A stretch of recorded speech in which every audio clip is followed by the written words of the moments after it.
गिनती अध्याय 12। मूसा की श्रेष्ठता का प्रमाण। मूसा ने एक कुशी स्त्री के साथ विवाह कर लिया था, इसलिए मरियम और हारून उसकी उस विवाहित कुशी स्त्री के कारण उसकी निंदा करने लगे। उन्होंने कहा, क्या यहोवा ने केवल मूसा ही के साथ बातें की है? क्या उसने हमसे भी बातें नहीं की? उनकी यह बात यहोवा ने सुनी।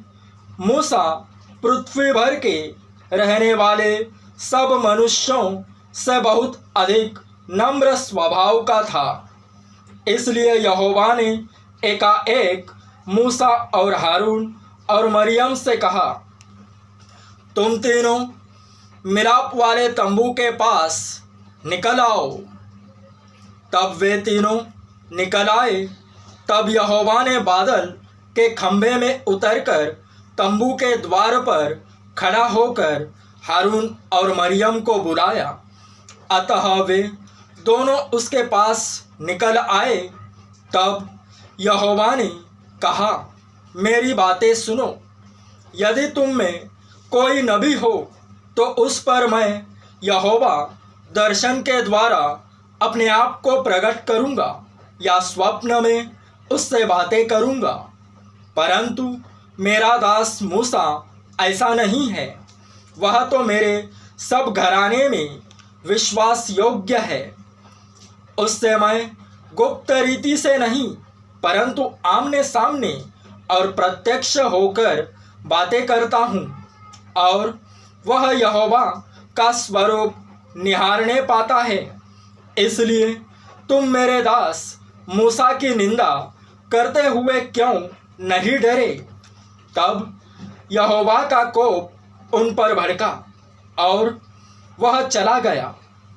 तब वह बादल तंबू के ऊपर से उठ गया और मरियम कोढ़ से हिम के समान श्वेत हो गई।